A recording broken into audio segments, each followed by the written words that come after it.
Welcome back to Conflicts of Interest. This is episode 509. I'm the host of the show, Kyle Anzalone. We got quite a bit of news to get through on today's show, but first I need to remind y'all that we are in the middle of our end of the year fundraiser at the Libertarian Institute. I think as of this morning, we're about a quarter of the way to our goal, so please help us get all the way and meet our end donation goal. This basically all the money goes to producing the content that you see at the Libertarian Institute. We don't have any massive overhead or anything like that. It's all just going to, pay people to produce the great content that we get. We have a brand new book coming out by Thomas Woods, another one by James Bovard and Keith Knight in the coming weeks. Of course, my audience is going to be very excited next year when Scott releases his book on the Ukraine war provoked, and then just all the other great content that we have coming out the Institute on a daily basis. Is not just this show, it's the Scott Horton show, it's Keith Knight, Patrick McFarlane, Tommy Solomon's all hosting shows. It's the news articles I write every day, all the other featured articles that we have at the Institute. So please head on over, make a contribution if you can. This is the best time to do it because right now we have matching funds. And if you can't, just share the show or put it out there to other people that we are holding our fundraiser right now and help us to get to our goal that way. All right, let's get into the news today. First story up here, Pentagon Chief Lloyd Austin slams American non-interventionist. So, the Secretary of Defense doesn't like us very much. I wonder if because he's a former Raytheon board member. So he says, and he hit out at Americans who prefer less interventionist foreign policy, smearing them as isolationists who want to see the U.S. retreat from responsibility. He said, in every generation, some Americans prefer isolation to engagement, and they try to pull up the drawbridge. They try to kick loose the cornerstones of the American leadership. So, I think this is important to talk about from time to time because we're always getting slammed as being isolationists if you don't want more war, and to respond to every single time it gets mentioned. But when it's the Secretary of Defense, I do think you have to address it. On the Liberty Report earlier in the week, that's Ron Paul and Daniel McAdams. They did an excellent job breaking this down. And I remember I've been hearing Ron Paul say this for years, that we're not the isolationists. The neocons are the isolationists, right? If you want to go to war with half of the world and sanction that half of the world, then you're the one that's trying to cut off trade, not have relations, and make America essentially, not as influential and diplomatic on the world stage, where the people who are slammed as isolationists constantly say, we want to trade and get along with everyone. So that's not isolationism at all. And it's, really shameful to see the Secretary of Defense doing this, but you can't be surprised when he's a former general and Raytheon board member. All right, next up here, I wrote this for the Libertarian Institute on December 5th. Top defense official, U.S. can handle Middle East, Russia, and China all at once. So the vice chairman of the Joint Chiefs of Staff, Admiral Christopher Grady, said the Pentagon was prepared to fight a proxy war against Russia in Ukraine, aid the Israeli onslaught in Gaza, and arm Taiwan for a potential war with China. The admiral argued that all the military efforts could be completed simultaneously, and the Navy was not stretched thin. At an Atlantic Council event, Grady said, "You look at what is required to support Ukraine, look at what is required to support our partner in Israel, and then of course you put Taiwan on top of that.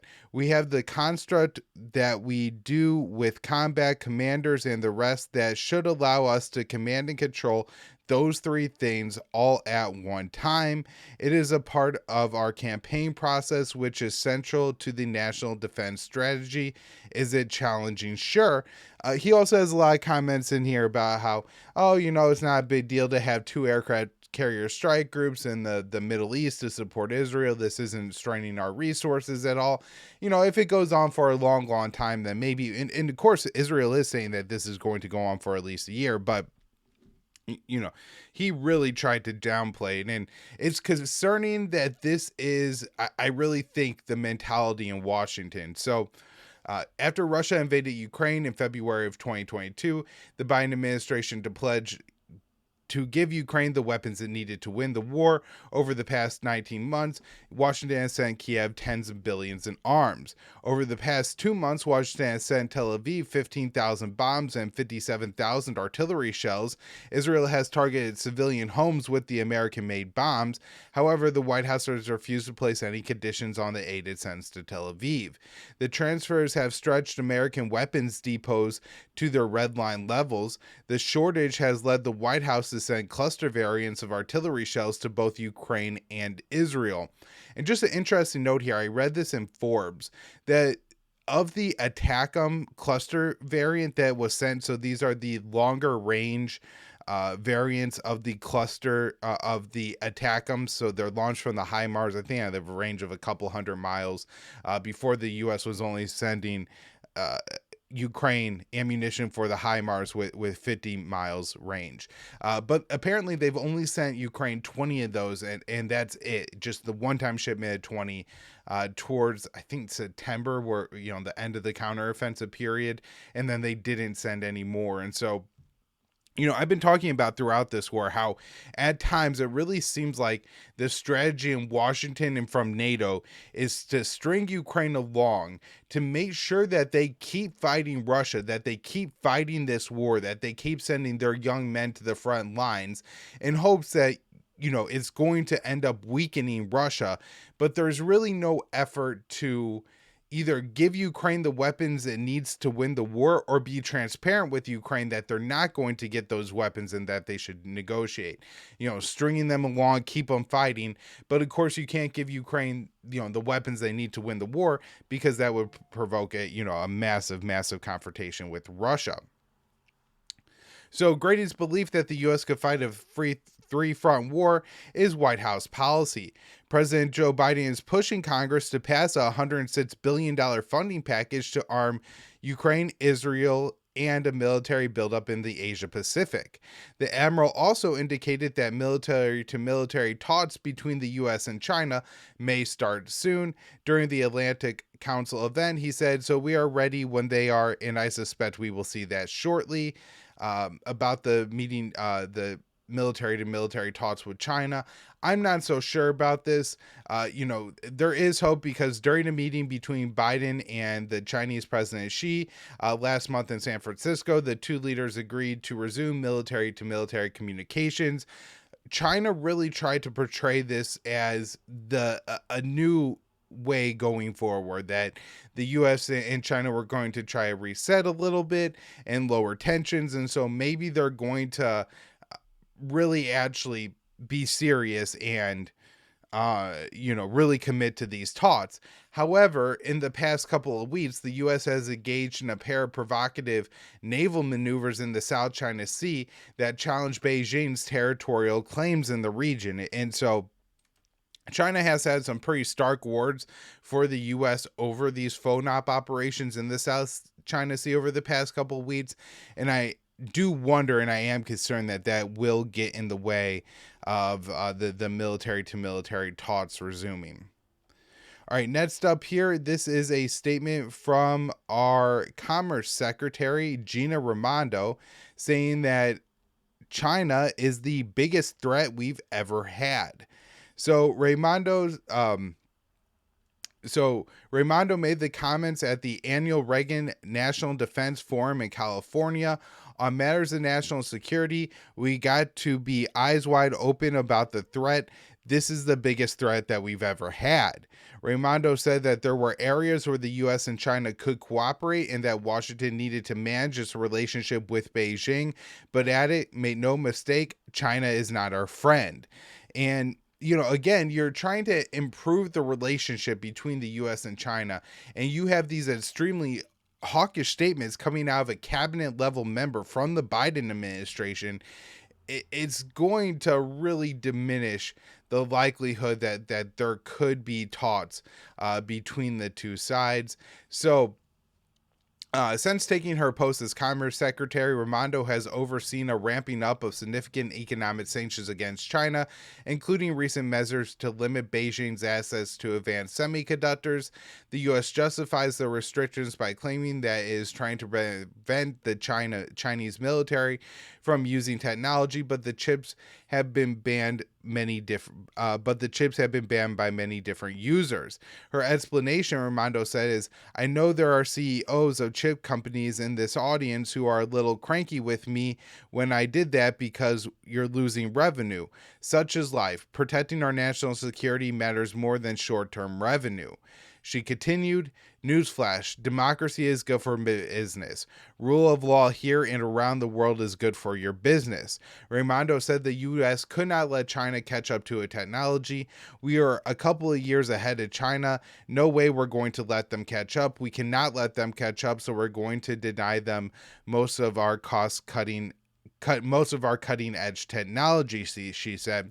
Now, I don't think to Americans that sounds like a particularly provocative statement, but if you're Chinese, I think it really is. And we have seen other countries around the world respond and rebuke the Americans over statements like this. I think the South African president said something about this at the last BRIT summit, where he was, lamenting that basically the world as it exists today is, if anybody either challenges, defies America in what their regional goals are, the Americans will use their military to enforce their view of that region on you. So, Saddam Hussein being in control of Iraq, right?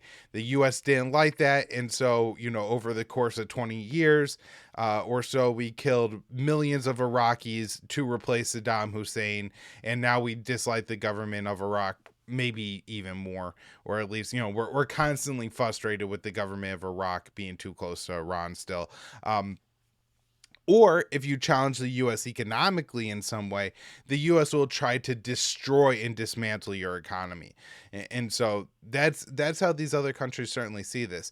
The Chinese Foreign Ministry spokesman, Wang Wenbin, hit back at Raimondo, saying the U.S. should stop seeing China as a hypothetical enemy and saying one thing but doing another. Wang also said the U.S. should stick to the right perception with work with China to deliver on the common understandings reached in the San Francisco meeting. And so again, China is still coming back here through all the American hostile comments and saying, like, let's really try to fix our relationship. I just don't think there's any partner in the White House to do that right now.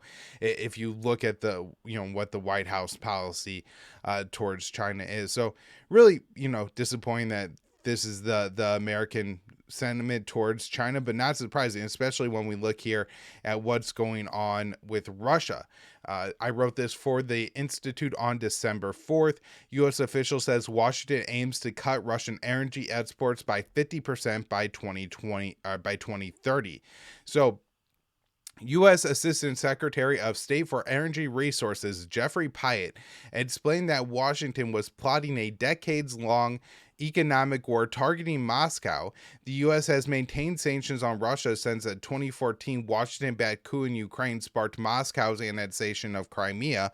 Following the 2022 invasion of Ukraine, the economic war on the Russian economy was significantly increased. Pyatt, the U.S. Secretary of State for Energy Resources, told the Financial Times, "This is something that we're going to have to stick to for years to come, as long as Putin persists in this war." When asked if the U.S. would try to cut Russian energy exports by 40 to 50% by 2023, the official responded, "We're going to do everything we can to make that true." Pyatt stated that the economic war will continue for years even after peace is reached in Ukraine. The goal of sanctions is to change Russia's behavior and to ensure Putin is not in a position, whenever some kind of peace is achieved, to use military 3 or 4 years to rearm and prepare his military for stage 3 of the Ukraine invasion, he said. After Russia invaded Ukraine in February 22, President Biden announced the U.S. and its allies would enact a sweeping sanctions campaign against Moscow aimed at crippling the Russian economy. However, Russia has largely weathered the storm. A year ago, the Group of Seven, or G7, placed a $60 per barrel price cap on Russian oil exports and threatened to sanction countries that purchase Moscow's energy above that price. The price cap and the sanctions have failed to have a major impact on the Russian economy, as Moscow is currently selling its oil well above the price cap. Pyatt explained that Washington is looking at ways to stop tankers from transporting Moscow's oil. The U.S. has dubbed the tankers carrying Russia's energy as a shadow fleet and claims it has invaded the enforcement of the G7 price cap. The official did not give details on what actions Washington was planning, but indicated that something would happen in the future. He said, "Watch this space," when referring to the tankers. So a phone call recording between then U.S. Ambassador to Ukraine Pyatt and then U.S. Assistant Secretary of State Victoria Nuland was leaked and released on YouTube on February 4th of 2014. In the call, Nuland and Pyatt discussed who should replace the government of the former Ukrainian Prime Minister Viktor Yanukovych, who was forced to step down on February 22nd of 2014. That coup kicked off a civil war in Ukraine, which saw thousands killed and led to the Russian invasion last year. And so, the fact that the Biden administration allows Pyatt to have anything to do with Russia after the 2014 incident is absurd and really unbelievable. I'm sure to Russia, all this is, even more infuriating, and feels like the West is really rubbing it in your face when, they put Nuland and Pyatt in upper levels of the Biden administration in the State Department, even after they got caught recorded in a phone call plotting a coup that installed a neo-Nazi government in Ukraine. Unreal. All right, so next up here, Bulgarian president blots weapons transfer to Ukraine. The Bulgarian legislator voted to send armored vehicles to Ukraine. However, the president vetoed that transfer. He argued the vehicles were still needed in Bulgaria. So the issue here, at least as far as I could tell, isn't a shift in policy from Bulgaria. It's just about these particular vehicles.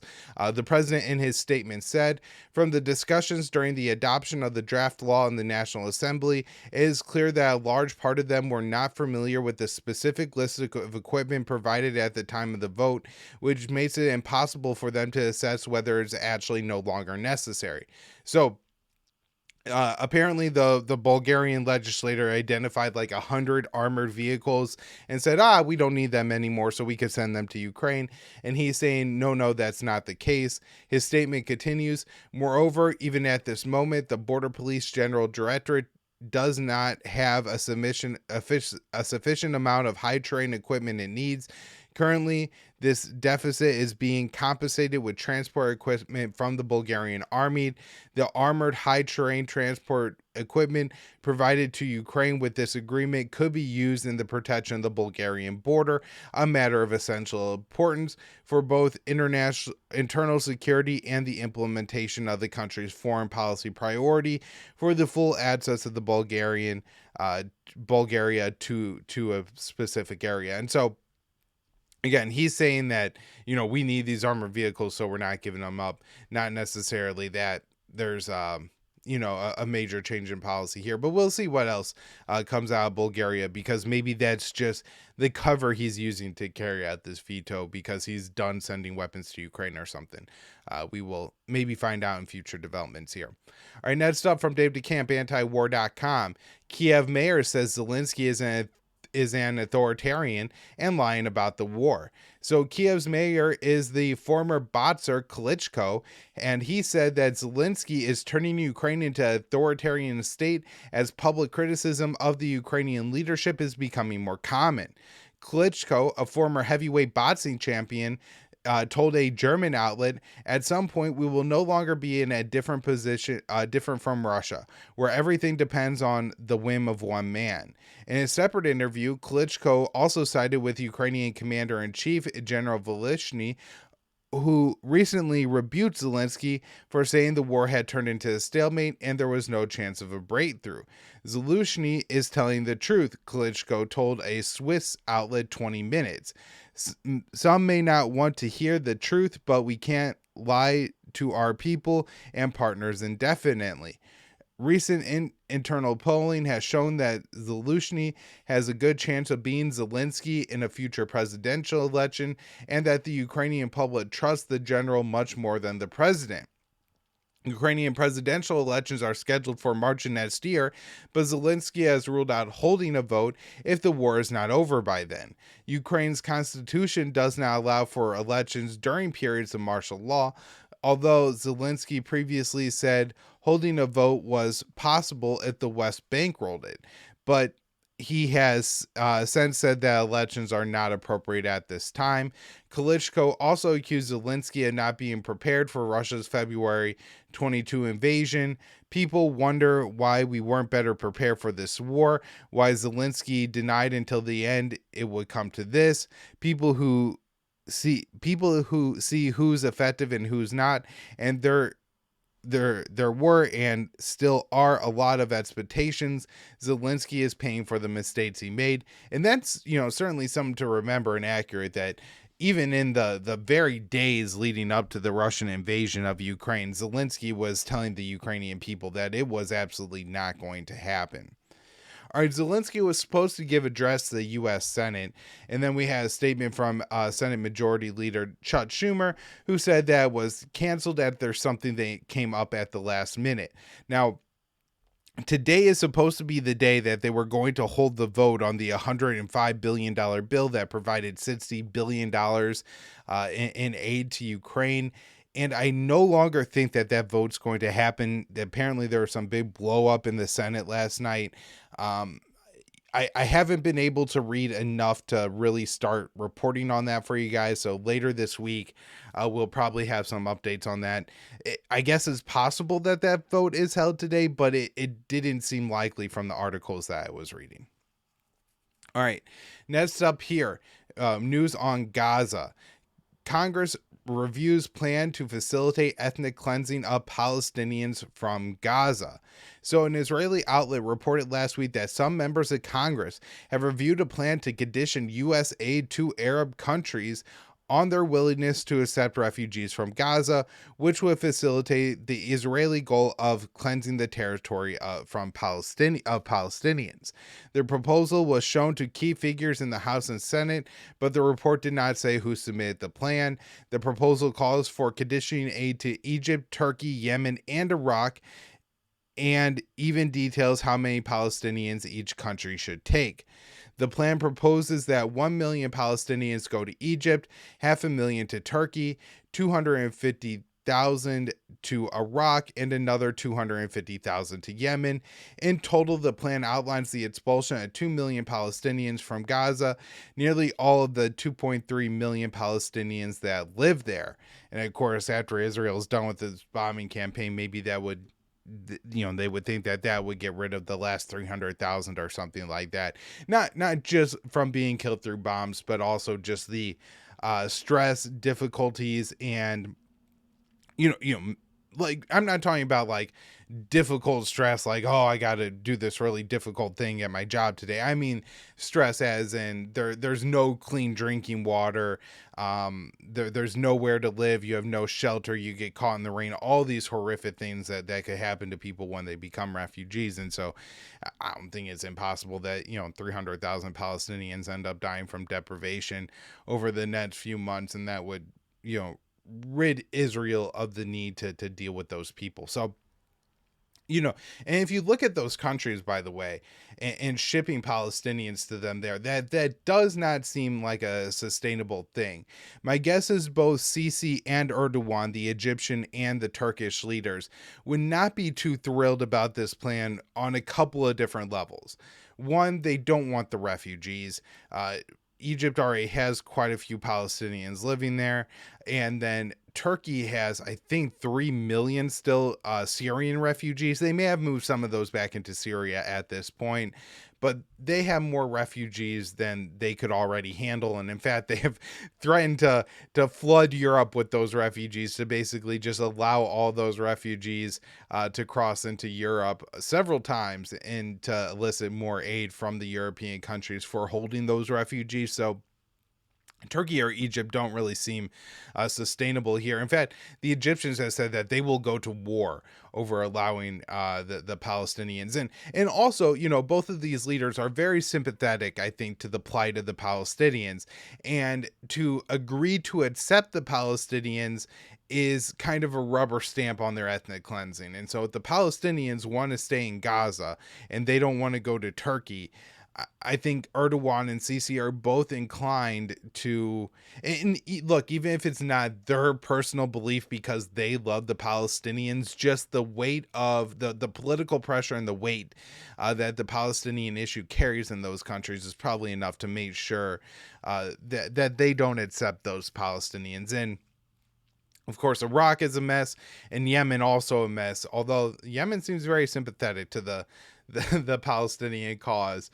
But yeah, both of those countries really struggle with the people, the Iraqis and the Yemenis, making sure that they are taken care of. So I'm not sure how this would possibly work, adding hundreds of thousands of new people that, at least for a short amount of time. And considering again the prospects of the Iraqi people and the Yemeni people to be able to return to normal lives, it seems so far off for many people in those countries. For the Palestinians, it's just going to be even further down the line. They'll be dependent on aid for a long time to come. So in October, a document drafted by the Israeli intelligence ministry was leaked to the media and outlined several proposals for post-war Gaza. The document said that the best option would be for Israel to expel the Palestinians into the Egyptian Sinai Peninsula and create a sterile buffer zone in Egyptian territory. The biggest impediment to Israel's desire to push all the Palestinians into Egypt is the strong opposition from Cairo, which has repeatedly stated it will not allow a large influx of refugees onto its territory. Egypt's opposition has led Israeli officials to look at other countries to accept Palestinians it wishes to expel. In a recent op-ed for the Wall Street Journal, 2 members of the Israeli Knesset called for Western countries to accept the Palestinian refugees. I don't think that's going to happen. But, unclear. Who knows? Next up here, another one from Dave DeCamp. Netanyahu says Israeli military will maintain open-ended occupation of Gaza after the war. So Israeli Prime Minister Benjamin Netanyahu reaffirmed on Tuesday that he wants Israel's military to maintain an open-ended occupation of the Gaza Strip after the current war. Netanyahu said, Gaza must be demilitarized, and in order for Gaza to be demilitarized, there is only one force which can ensure this demilitarization, and this force is the Israeli Defense Forces. No international force can be responsible for this. Netanyahu's comments come after a report from Politico said the Biden administration has been drafting a plan for the Palestinian Authority, which administers some areas of the West Bank, to take over Gaza, but Netanyahu has made it clear he opposes this plan.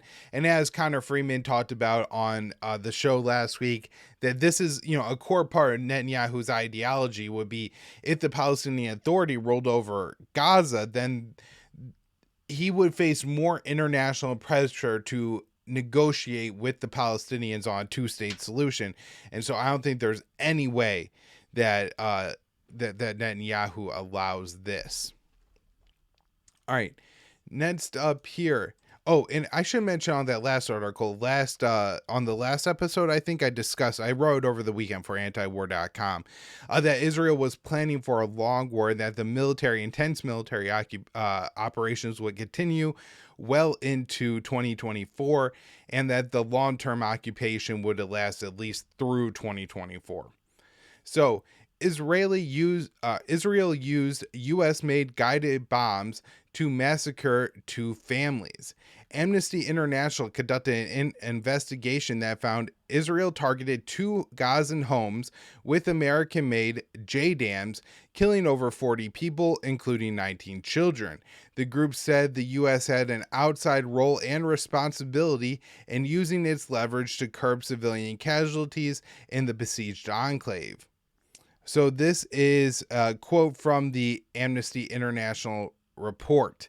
JDAMs were used by the Israeli military in two deadly unlawful airstrikes on homes full of civilians in the occupied Gaza Strip.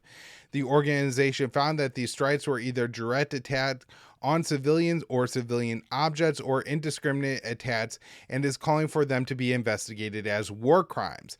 Amnesty International found distinctive fragments of the munitions in the rubble that destroyed the homes in central Gaza following two strikes that killed a total of 43 civilians.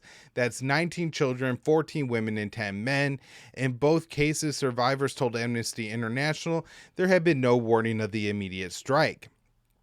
JDAMs are kits that turn bombs into guided munitions with warheads ranging from 500 to 2,000 pounds.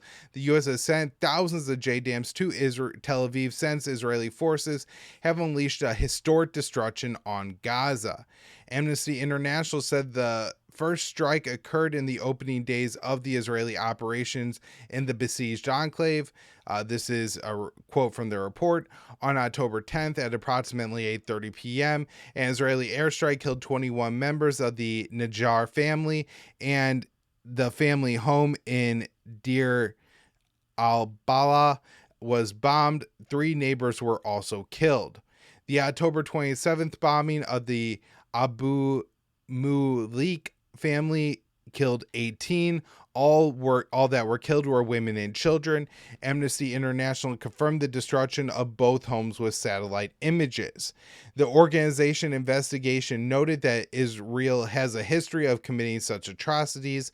The report says indiscriminate strikes that kill or injure civilians constitute war crimes, a long-standing pattern of reckless attacks that strike civilian objects, which Amnesty International has documented throughout Israel's ongoing attacks, as well as during the 2008 to 2009 military campaign, the 2014, 2020, and 2021 conflicts, may amount to direct attacks against civilian and civilian objects, which are also war crimes.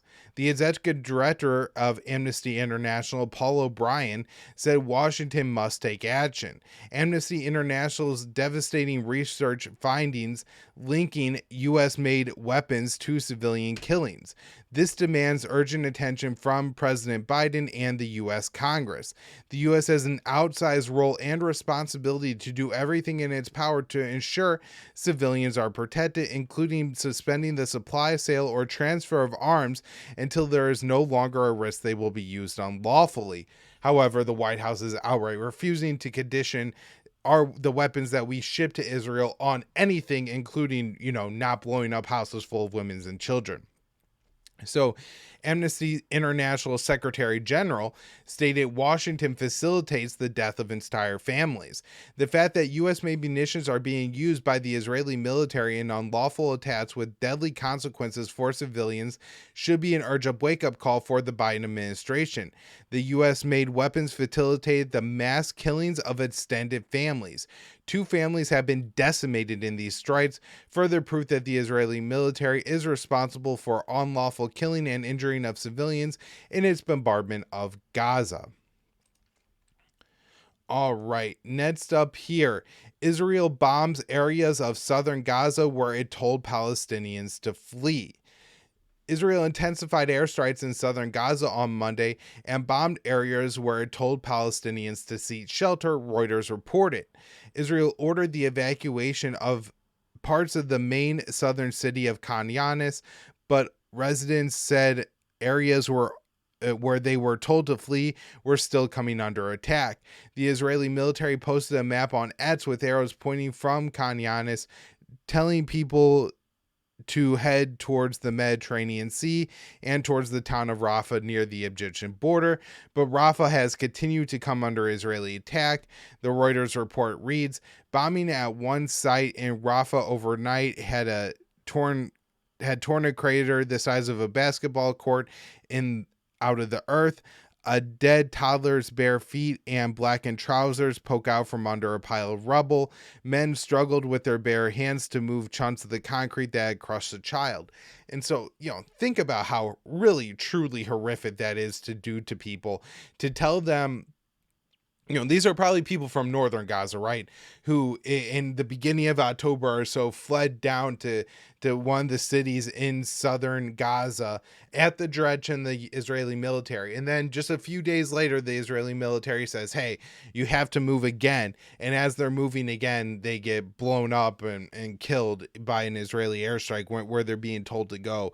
It's just a sick thing to do to people, but it's been happening throughout. If you remember, in the early days of the conflict, they actually gave like a specific road that Palestinians were supposed to walk on to flee to southern Gaza, and Israel bombed that road and killed, I think, 70 people, including quite a few children. Many Palestinians who have fled to Khan Younis are now in the city after evacuating from northern Gaza. It's estimated that 1 million Palestinians have been displaced from the north. Dozens of Israeli tanks, armored personnel carriers, and bulldozers entered the city on Monday. The U.S. has warned Israel not to expand its operations into southern Gaza before accounting for the millions of civilians that are there, but it is clear that Israel has ignored the U.S. warnings, as Israeli military officials are vowing the onslaught in the south will be just as bad as the north. The Israeli Defense Minister Gallant signaled on Monday that the destruction in the south could be even worse. He said the IDF has begun to work in the south of the Gaza Strip. The fate of the terrorists in the Hamas battalions there will be the same as those in the north and worse. So this isn't looking good. It's going to be very, very deadly. We have a warning from the UN against Israel exacerbating the already catastrophic humanitarian situation in Gaza. So a UN spokesperson said the UN continues to appeal to Israeli forces to avoid further action that would exacerbate the already catastrophic humanitarian situation in Gaza and to spare civilians from more suffering. Civilians, including health workers, journalists, and UN personnel, and civilian infrastructure must be protected at all times. The commissioner of the UN Palestinian Agency said the number of civilians killed is rapidly increasing. The UN estimates that 1.8 million Palestinians were displaced and 1.2 million are now sheltering in overcrowded UN shelters. The UN said that Israel is restricting the aid it allows into Gaza. One official said the Israeli authorities continue to restrict the flow of humanitarian supplies, including fuel, forcing the UN to use only the ill-equipped crossing point with Egypt. The official also said that the Israeli evacuation order was causing chaos. The order created panic, fear, and anxiety. And, from the story we talked about before, that makes quite a bit of sense.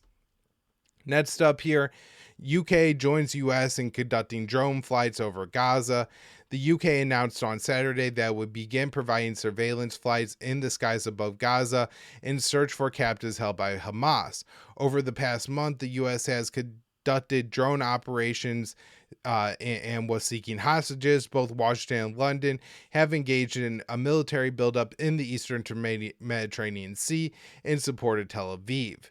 A statement released by the UK government said, the safety of British nationals is our utmost priority. In support of the ongoing hostage rescue activity, the UK Ministry of Defence will conduct surveillance flights over the eastern Mediterranean, including operating in the airspace over Israel and Gaza. Surveillance aircraft will be unarmed, do not have a combat role, and will be tasked solely to locate hostages. Only information relating to the hostage rescue will be passed to the relevant authorities responsible for the hostage rescue. Now, one of the things I was thinking, both the US and the UK generated data here, is they are probably collecting a lot of evidence of war crimes. And so interesting, what is happening with that surveillance, and if it could possibly get, to some kind of authority, or, even leak to the public to show Israeli war crimes being committed or something like that. So the statement from London added that the UK was working to secure the release of British citizens held by Hamas, but did not disclose how many are being held. The UK official Victoria Atkins told the BBC on Sunday that the drones will be unmanned and unarmed. The US has been conducting similar flights over Gaza over the past month. Washington says it suspended its surveillance operations over Gaza during the 7-day truce that ended last Friday. The U.S. has now officially announced it resumed its drone flights over the besieged Strip. The New York Times reported that the flights started in the days after October 7th and that they are being conducted by MQ-9 Reaper drones, which are capable of carrying powerful missiles. To my knowledge, the U.S. hasn't actually conducted a drone strike in Gaza. I'm not sure if any of the drones are armed and would be capable of that. The U.S. has also deployed special operations forces to Israel and shipped thousands of bombs to Tel Aviv. While the White House has refused to place conditions on the U.S. military aid to Israel, Tel Aviv's military operations have killed vastly more Palestinian children than members of Hamas. And so I don't, that comparison just shows how ruthless the Israeli bombing campaign, to some extent has intentionally been, because they just do not care how many Palestinian children they kill, even if it's more children than members of Hamas. So we've talked about this on the show quite a bit, all the kind of warnings that Israel should have had about the October 7th attack. They had the battle plans. They knew Hamas was training for it up to a year before. The New York Times reported that Israel had those battle plans and knew about them from over a year. The White House National Security Council spokesperson John Kirby said Sunday Washington was unaware of the plans. And this is interesting because he's issuing this denial, but it wasn't until he issued this denial that I even thought about this, that the Americans probably didn't know. He said the intelligence community has indicated they did not have access to this document. As I said, our own intelligence community said that they've looked at this.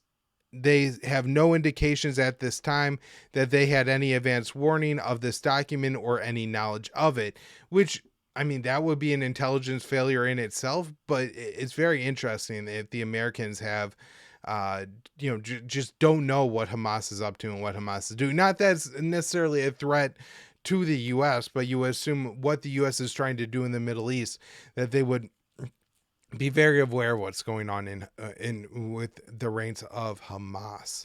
So next up here, this is an article from Haaretz, which reports the IDF ignored warnings hours before the October 7th Hamas attack. So the report reads, hours before the Hamas October 7th terrorist attack, Israeli security forces had enough warning signs to prepare at least partially for the possibility of a terrorist would seek to infiltrate Gaza from Gaza into Israel. Despite the fact that Gaza's Northern Brigade approved the Nova Music Festival staging at the Kibbutz Re'im parking lot, was responsible for its security, and its commander was aware of the warnings, no one in the IDF notified the thousands of partygoers or the party organizers of their concerns or demanded that the event be shut down. In the earliest hours of the massacre, party organizers called the officer with whom they had been in contact and were told that forces were in disarray and that they would have to manage on their own. So just, more showing about how much Israel really, the Israeli security forces really failed there. And part of what led to October 7th being such a massive, horrific day for the Israelis that lived there. All right, next up here, poll. Majority of American voters want the U.S. to call for a permanent Gaza ceasefire. Polling continues to show that the majority of Americans favor a lasting ceasefire in Gaza, a position the Biden administration has rejected. The latest poll from Data for Progress found that 61% of American voters support the idea of the U.S. calling for a permanent ceasefire in Gaza and a general de-escalation of violence, including 76% of Democrats, but maybe more astonishing, 49% of Republicans and 57% of independent third-party voters. Now, I find this interesting, right? Because in the first days after Israel starts launching the attack in Gaza, you have everybody agreeing that we want a ceasefire in the U.S., but it just sounds good to want a ceasefire. And so I was kind of concerned that as the Republicans really got out there and started saying, we can't have a ceasefire, it would really turn the Republicans, at least, but also probably the Democrats, against the ceasefire, because all these politicians are coming out saying, this isn't even on the table. This isn't something that we could possibly discuss.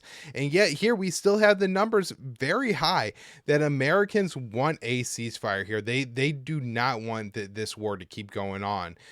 When presented with arguments for and against the idea of a ceasefire, 52% of respondents still supported a permanent truce, while 34% opposed the idea, and 14% said they didn't know what position to take. The poll was conducted in November from the 22nd to the 25th and surveyed 1,200 American voters. An earlier poll conducted by the Data for Progress in October found stronger support for the U.S. calling for a ceasefire, with 66% of respondents in favor, but it did not use the term permanent when posing the question the first time around. So that could explain the 5% discrepancy. A poll conducted by Reuters last month found that 68% of Americans agree with this statement. Israel should call a ceasefire and try to negotiate, including 3/4 of Democrats and half of Republicans. And so we are getting an idea from these polling that taking shape that about half of Republicans are not so diehard of support for Israel that they are, unwilling to call for a ceasefire. That's some good news. All right. House passes bill that states anti-Zionism is anti-Semitism. The House on Tuesday passed a resolution that says anti-Zionism is anti-Semitism. The chamber's latest piece of legislation is conflating criticism with Israel with just attacks on Jewish people at large. The resolution, which was presented as a resolution condemning anti-Semitism, passed on a vote of 314 to 14 to 92. Only 13 Democrats and 1 Republican voted against the legislation, while 92 Democrats voted present in a protest of a line buried in the bill that explicitly claims anti-Zionism is anti-Semitism. The Republican drafted resolution declares that the House of Representatives clearly and firmly states that anti-Zionism is anti-Semitism. Representative Jerry Nadler, a Democrat from New York and the most senior Jewish member of the House, criticized the language of the bill ahead of the vote. The resolution suggests that all anti-Zionism is anti-Semitism, that is either intellectually disingenuous or factually wrong, and it unfairly implicates many of my Orthodox former constituents in Brooklyn, many of whose families rose from the ashes of the Holocaust, he said. Now they claim that most anti-Zionism is anti-Semitism, but added that if the authors of the bill were familiar at all with Jewish history and culture, should know about Jewish anti-Zionism that was and is not expressly anti-Semitic. And so, it's a very, very weak statement, but at least you do have a top Democrat saying like, hey, this is wrong. While coming out strongly against the language, Nadler voted present instead of no. The 13 Democrats who voted against the bill are Jamal Bowman, Cori Bush, Gerald E. Conley, Jesus Garcia, Raul Gravla, Jayapal, Summer Lee, AOC, Ilhan Omar, Ayanna Pressley, Ramirez from Illinois. I'm not familiar with her. Watson Coleman from New Jersey, not familiar with her, and Rashida Tlaib. Thomas Massie, of course, was the one Republican to vote against the bill. Last week, he was the lone member of Congress to vote a resolution that claimed that denying Israel's right to exist is a form of anti-Semitism. Explaining his opposition, Massie said the resolution also equated anti-Zionism with anti-Semitism, although not explicitly in the bill as this Tuesday's bill. And then Massie tweeted out a fantastic meme about this, and it was just funny. It wasn't the best meme in the world, but it was funny. But what is great is the reaction to it. Chuck Schumer and others have really tried to take Massie to task for it and made themselves look stupid in the process. All right, few more stories about the rest of the Middle East before we wrap up here today. U.S. approves arms sales to UAE and Saudi Arabia. The White House on Monday approved a $583 million sale of RE-3A Tactical Airborne Surveillance System aircraft modernization and related equipment to Saudi Arabia. The equipment will be used to modernize aircraft from the 1980s, and so they're spy planes. And then the State Department also approved an $85 million sale of 18 AN/TPQ-50 radar systems to the UAE. And so these aren't like bombs or anything like that, but they are weapon sales and are part of weapon platforms to these two countries.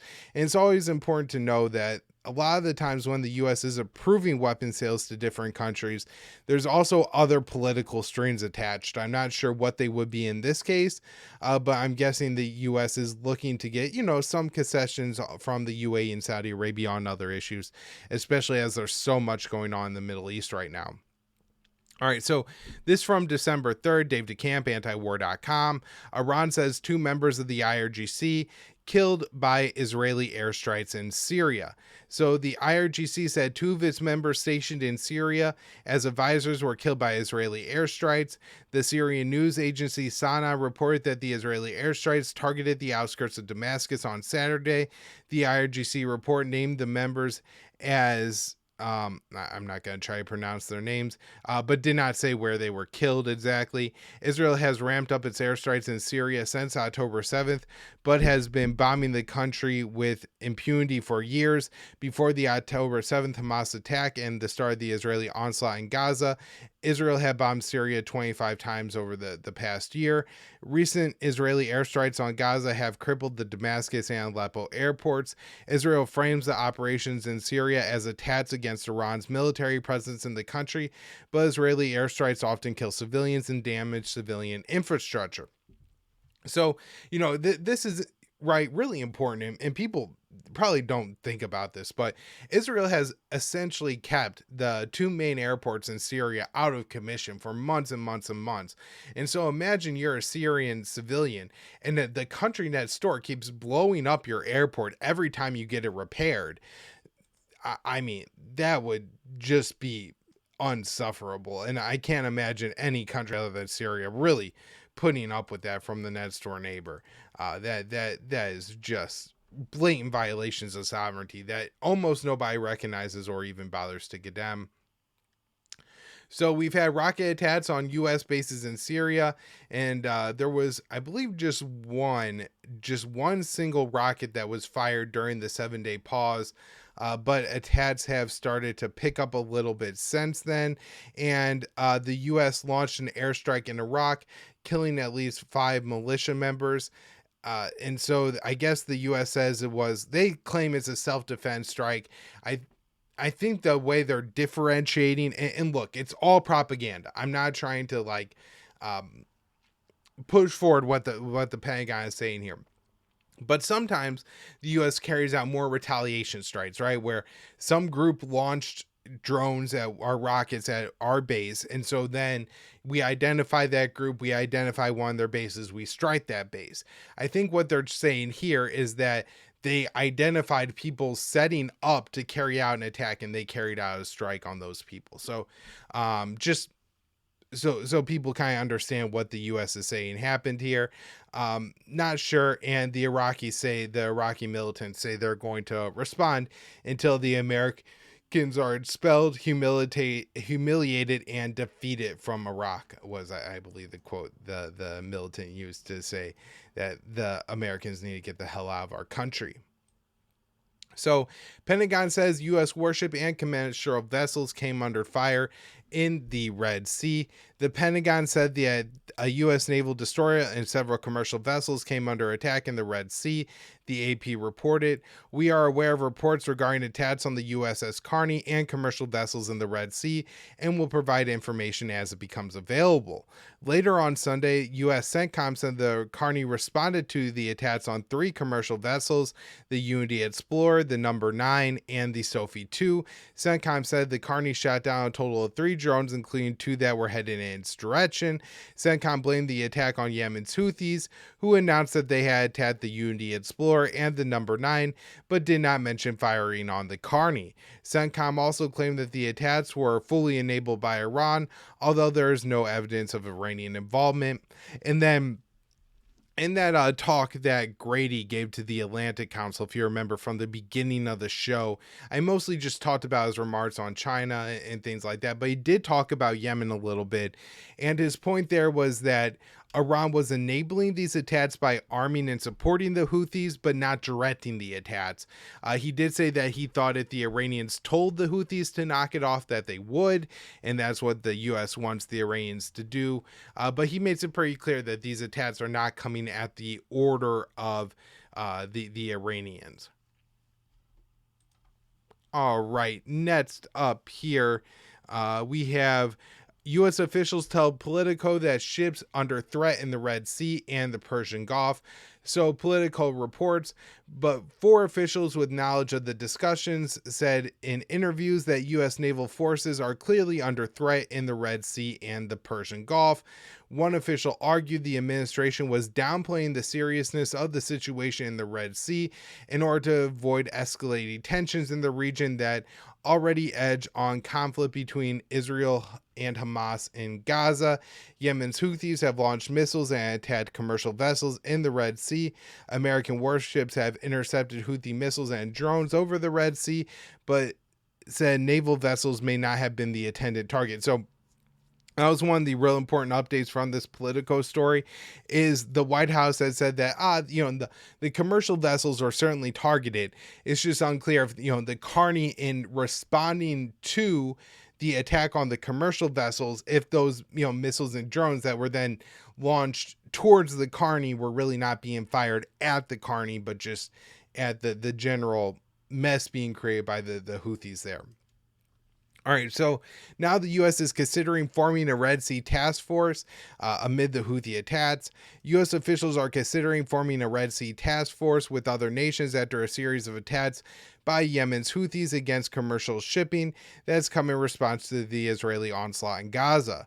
We are in talks with other countries about a maritime task force of sorts involving the ships from partner nations alongside the United States in ensuring the safe passage of ships in the Red Sea, National Security Advisor Jake Sullivan said on Monday.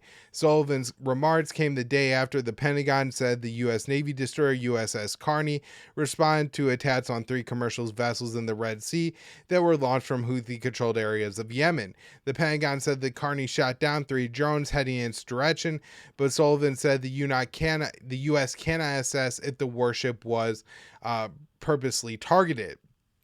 I believe this happened earlier too, maybe with the, I don't know, it might have been the Carney too. I think it was in the northern Red Sea at the time, and it said that it had intercepted missiles fired in its direction, but I think those missiles may have been actually fired at Israel, and, the U.S. ship was just in that general area. So the Houthis, formerly known as Ansar Allah, took credit for the attack on 2 of the commercial vessels, saying they were tied to Israel, but did not say they targeted the Carney. The Houthis have also recently fired missiles and drones at Israel, but some have been intercepted by U.S. warships in the Red Sea. All right, everybody, that will do it for the show today. We will have at least one more show this week with co-host Connor Freeman back. And again, if you haven't already, please head over to the Libertarian Institute, make a contribution while we have matching funds, get yourself some great kit bats. Thanks, everyone.